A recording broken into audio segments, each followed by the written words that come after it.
Olá, eu sou Neiva Ribeiro e esse é o Momento Bancário. Nós estamos novamente com a Valesca Pincovai, com a Érica Oliveira. É o segundo programa que a gente está falando sobre saúde e condições de trabalho, sobre combate ao assédio moral e assédio sexual, como chegar até o sindicato para fazer denúncias. Vocês estão vendo que a gente está com o mesmo modelito, né? Já vou denunciar logo, porque a Érica queria fazer essa fala, ela está me dizendo aqui. É que a gente achou legal fazer o programa em 2 blocos, porque são muitos assuntos, né? Assuntos pesados, né, Valesca? E aí a gente achou melhor fazer em 2 blocos. Então, quem assistiu a semana passada viu que nós falamos sobre a campanha de combate ao assédio moral, assédio sexual, sobre a Convenção 90, e hoje nós vamos falar mais sobre a campanha Menos Meta, Mais Saúde. Tudo bom, Valesca? Tudo bom, Érica? Tudo bem, Neiva? Tudo bem, Valesca? Oi, gente. Então, vamos lá.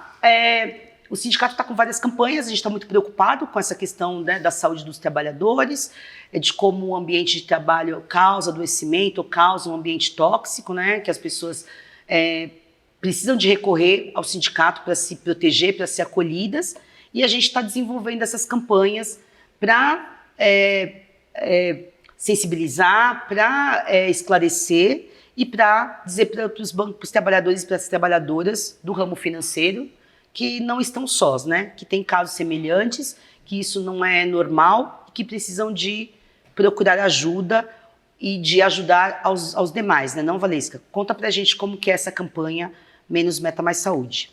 Então, a campanha Menos Metas, Mais Saúde, ela já existe há algum tempo. Então, a gente está relançando essa campanha. A Confederação dos Bancários, né, que é a Contraficute, ela também lançou a campanha. Nós estamos com uma pesquisa que se chama Bora Conversar, né?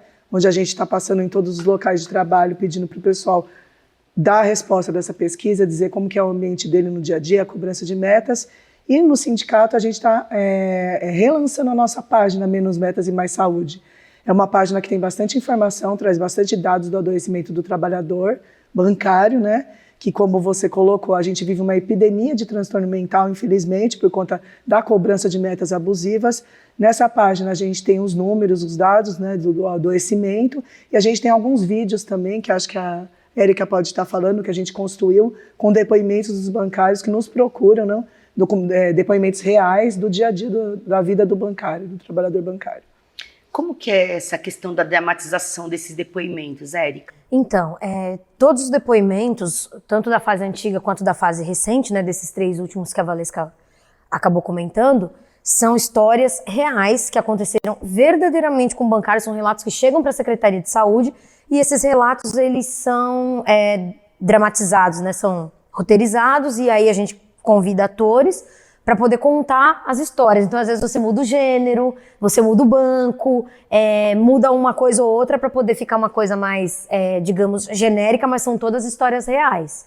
Mas o banco sempre descobre, né? Os bancos sempre descobrem que de onde é. É muito engraçado, porque assim, os RH sempre ligam e falam, essa história é do banco X, né? Essa história é do banco Y. Então, a gente deixou todo mundo na dúvida, porque assim, quem trabalha em banco sempre tem essas similaridades, né? Porque todo mundo trabalha com meta. O pessoal da rede de agências fica lá com a espada no pescoço por conta das metas que tem que cumprir, que tem que vender, etc, etc. E as pessoas em departamentos é um outro tipo de pressão, mas que também causa adoecimento, né? Essas pessoas, principalmente o pessoal de retaguarda, tecnicamente não vende, mas tem uma série de entregas que tem que fazer, tem que dar suporte para a rede de agências e outras tarefas 1000. Com as demissões, com o enxugamento do quadro de funcionários, eles trabalham por 10 muitas vezes, e a gente também sabe histórias absurdas desses locais. Então, tem problema tanto na rede de agências quanto em departamentos, e a gente está contando essas histórias nessa segunda fase da campanha, né? Você que está assistindo a gente, por favor, fala aí, coloca aí na rede social, ou no YouTube, ou no Facebook, se você já assistiu esses vídeos, o que você achou, se te tocou, se te sensibilizou, se você conhece algum caso parecido, se você já passou por isso, conta pra gente e manda para outra pessoa. Isso ajuda muito a que as pessoas entendam o intuito da campanha, que as pessoas entendam que essas situações não são normais. Ajuda demais que a gente consiga, né, Valesca, na mesa de negociação com os bancos, combater essas situações, porque às vezes a gente leva esses casos E os bancos, às vezes, dizem, é uma situação isolada, aconteceu aqui. Quase sempre a resposta é essa, né? Não é uma epidemia. E quando a gente... óbvio, né? Não precisa, às vezes, se você não puder escrever na rede social, manda pra gente no privado, né?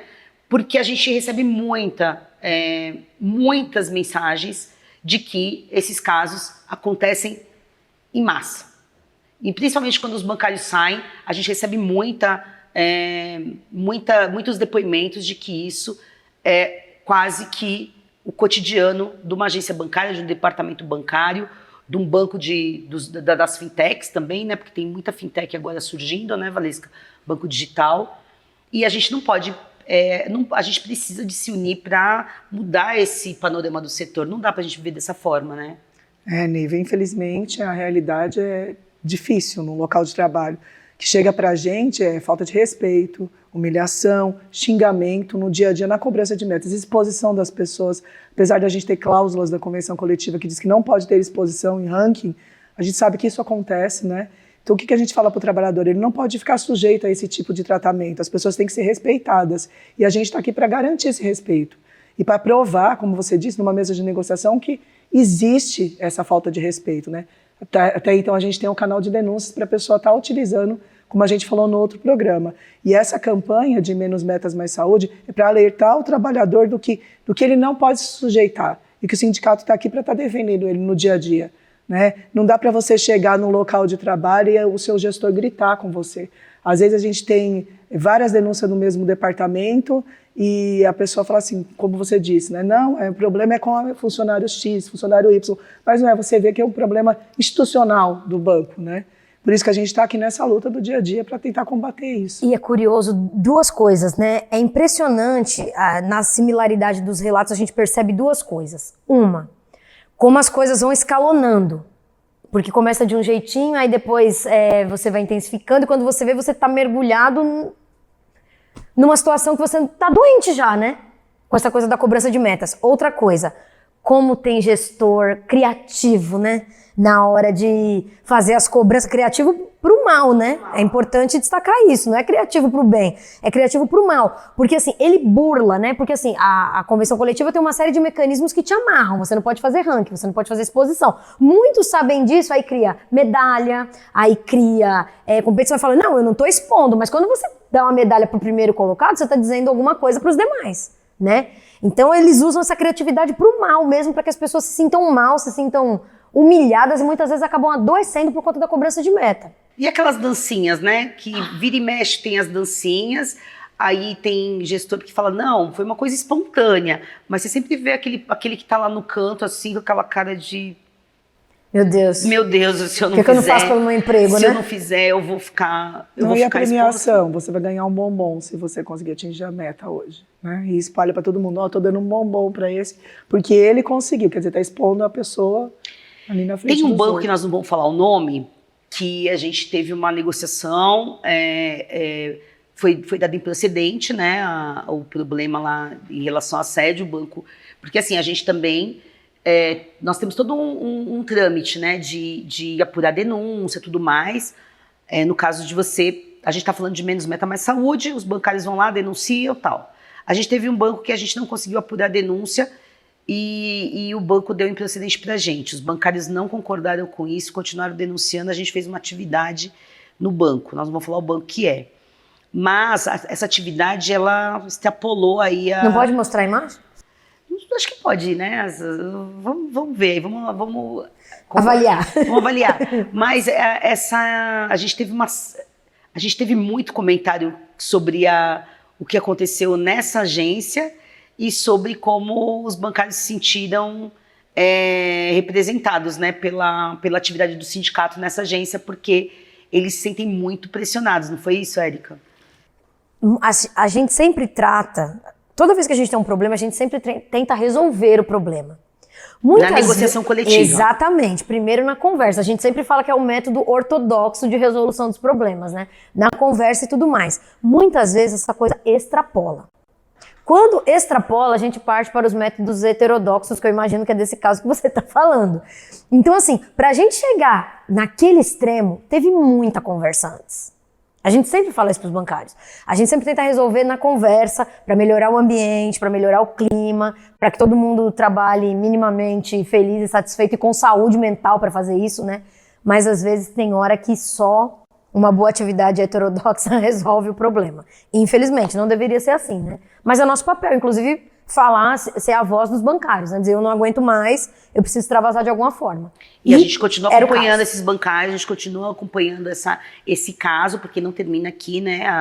A gente continua acompanhando, vai continuar negociando, vai continuar fiscalizando. E não está resolvido, Não está resolvido, né? Não está resolvido. Mas é para entender que a gente precisa estar juntos, né? O sindicato e os bancários precisam estar juntos, porque a gente precisa de informação, precisa de união, porque são muitas coisas, que nem, como a Érica diz, a gente está discutindo, a gestão passa uma informação lá para a direção do banco de que está tudo ok, né, Valesca? Por exemplo, muita gente prefere reclamar no ombudsman, porque acha, porque às vezes não confia no sindicato, ou não sei, enfim, não sei, por algum motivo vai no banco. E o banco, as pessoas que vão passar as informações entre as áreas, vão fazer a denúncia ou vão fazer o trâmite a favor do banco, né? Vão blindar os colegas, não é? Então, assim, o lugar mais seguro para você fazer a denúncia é no sindicato, porque o sindicato, ele conhece o local de trabalho melhor que ninguém. As coisas que as pessoas trazem para o sindicato, elas são as informações mais de credibilidade. Dentro do banco, é óbvio que as pessoas vão se blindar, até porque, como a Érica falou, né? A pessoa tem que bater a meta, e as metas, infelizmente, a gente tem a nossa reivindicação é que as metas sejam construídas em conjunto com todos os trabalhadores, olhando o local, olhando as condições concretas, essas condições reais, mas não é assim que vem de cima para baixo, alguém decide lá em cima, e aí as pessoas ficam enlouquecidas, ficam pressionadas e acabam fazendo coisas que deixam um ambiente de trabalho tóxicos, e a gente quer acabar com isso. Desde que eu sou bancária, desde que eu sou dirigente sindical, nenhum bancário com quem eu conversei ou converso atualmente fala que não tem que ter meta. Todos eles compreendem que eles trabalham numa empresa privada ou pública, mas que é competitiva e tudo mais que o mercado exige, mas o problema é o jeito que é feito, a forma que é feita. E assim, muitas vezes o gestor, ele até começa bem, e aí por conta da pressão, num dado momento, descamba. Porque assim, isso é uma coisa que eu escuto muito também. Gerente não tem retrovisor. Ele entregou a meta dele linda no dia 30, no mês seguinte começa tudo de novo e se ele entregou 100 agora, no mês que vem é 120. E por aí vai. E nesse sistema maluco, ele acaba vindo a adoecer, que foi o que a gente falou no programa anterior, né? E eu acho que é uma coisa que a Érica tem que é importante. Nós não somos contra os gestores. O sindicato não é contra os gestores, o sindicato não é contra o banco. Até porque gestor é bancário. O sindicato não é contra a diretoria dos bancos. Nós somos a favor de que o ambiente de trabalho seja saudável, que a empresa lucre, que os bancos dividam aí o lucro com os trabalhadores.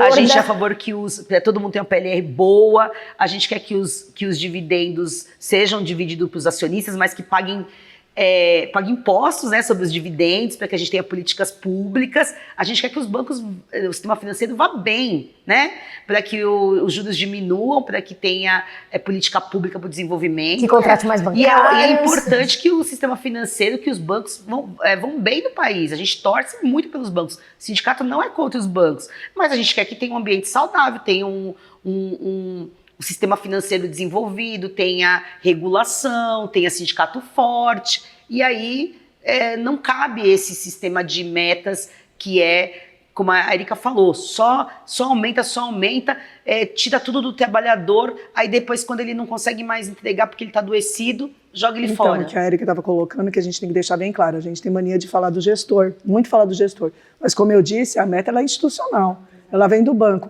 Agora com a cláusula que a gente conquistou, a cláusula 87, que a gente está levando para a mesa de negociação, que a gente tem a mesa bipartite, né, de saúde, e a gente coloca a questão da cobrança de metas e eles vêm para a gente baseado... Não, mas vocês têm que entender como é construída a meta, né? A gente tem toda uma construção frente à economia, os produtos que estão sendo mais aceitos ou não, só que eles não levam em consideração a realidade do trabalhador, a realidade do local, né? E eles vêm com a cobrança pesada em cima. E aí eles mudam todo o tempo.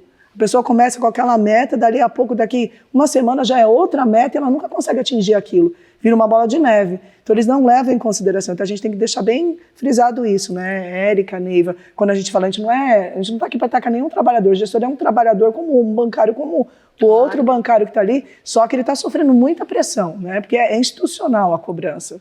E quando eles contam, é sempre uma história bonita, né? E toda vez que eu vou pra mesa, eu pergunto, onde é que distorce? Onde é que distorce? Explica pra mim aqui na cadeia, porque em algum momento chega uma distorção. Como é que uma meta de 100 vira 120, 130, 150, 200 ao mês? A depender do produto, a depender da campanha, né? Que também tem essa. E a gente tem aqui também, Neiva, alguns números que eu trouxe para mostrar a realidade do trabalhador bancário hoje, né? Então a gente pode ver aqui que 3% dos benefícios previdenciários concedidos a profissionais afastados bancário no Brasil é de doença mental, né? 3% foram bancários que se afastaram por doença mental, de todos os benefícios do Brasil. 25% dos afastamentos acidentários são de bancários, de todos os afastamentos. 43,7% dos benefícios concedidos aos bancários em 2022 foi por transtorno mental e comportamental, né? 82% dos bancários aqui do município de São Paulo se afastam por benefício acidentário, por doença mental e comportamental. Então aqui a gente tem a prova, né? Até a gente levou para a mesa de negociação com a bipartite e eles falaram assim, vocês mostrem os números. A gente está mostrando, é público. São números do INSS, são muito números. Alto. Então a gente tem aqui como provar a realidade do trabalhador bancário. Bom, para os gestores aí, o sindicato está aberto para recebê-los. Esses números que a gente falou, essas coisas que a Érica falou, a gente está aberto para recebê-los. Se quiser vir marcar uma conversa com a gente, falar dessa questão da gente como constrói a meta. Nós estamos à disposição para recebê-los, para ouvi-los, é muito importante, porque a gente precisa de mudar esse cenário e não tem outra forma. Da forma como essas metas são construídas e são impostas para os trabalhadores, nós vamos ter cada vez mais trabalhadores adoecidos, vamos ter mais o sistema de saúde onerado por conta da atividade bancária e só uma parcela ínfima de acionistas vão ficar ricos com as custas do nosso adoecimento e não é justo isso. Então fica aí o recado e o convite para o pessoal vir conversar conosco. E reforçando, o sindicato é a favor dos trabalhadores todos, em qualquer função que eles estejam, a favor de que o sistema financeiro vá bem, para que a sociedade brasileira vá bem, e a gente precisa de fazer essas conversas. Não é à toa que nós estamos nas mesas de negociação, que a gente está lá no Congresso cobrando melhorias, cobrando regulação, porque a gente entende que a gente quer um país melhor para que todos vivam. E o sistema financeiro é fundamental para isso. Meninas, mais alguma coisa? Eu acho que é deixar aqui o recado, como você disse. Dizer para o trabalhador procurar o sindicato, se sindicalizar, porque o sindicato está sempre do seu lado, te defendendo no dia a dia, que é importante a gente se unir para combater o que está acontecendo nos bancos, né? A gente está aqui com a página, como eu disse, com a pesquisa, tem um canal de denúncias, então não é para sofrer sozinho ali no local de trabalho, tem quem está defendendo vocês, não confie nos canais internos do banco, que isso pode te trair lá na frente, quem vai apurar é o seu próprio gestor. Sabe mesmo uma coisa curiosa, eu peguei um caso que também não vou falar o banco, mas que de uma denúncia que foi encaminhada, né, daqui do sindicato, foi encaminhada para o banco e eles estão utilizando o canal deles interno para apurar essa denúncia. É outra discussão que a gente está na mesa de negociação, que eles utilizam o canal interno. E o próprio o cara que foi denunciado está entrevistando quem denunciou ele. Olha que beleza. Né? Então a gente levou isso para a mesa de negociação. Então é um absurdo. Então é por isso que tem que passar essas informações para a gente ver como que está. A gente está pedindo para negociar esse canal de denúncias de novo, a cláusula de conflitos, né? Não um canal de denúncia, porque tem bastante falha. E para nós é importante dados, é importante que o trabalhador procure o sindicato e não fique sozinho, né? Sim, a gente está aqui para isso. Fortalecer. Érica? É sempre importante lembrar para as pessoas assim, não espere adoecer para nos procurar. Que muitas vezes, quando a pessoa nos procura, ela já está num grau de adoecimento tão profundo, já está tão pirado, que muitas vezes a gente ou ajuda menos ou, enfim. Então, assim, saiba que você não está sozinho, procure a gente, fica perto da gente. E é sempre bom denunciar tudo que escape o que não seja saudável, né? Que a gente está aqui para intervir, melhorar e é isso. Então, obrigada pela participação de vocês. quero pedir para quem está nos assistindo que acompanhe nossas redes sociais, que veja nossos vídeos, compartilhe com os amigos, com a família, com os familiares. A gente é sindicato de bancários, de trabalhadores do ramo financeiro, mas muitas das nossas lutas são comuns a muitos trabalhadores. Então, fica aí o recado. Se você quiser que a sua história seja dramatizada aqui, procurar nosso departamento de comunicação e até o próximo programa.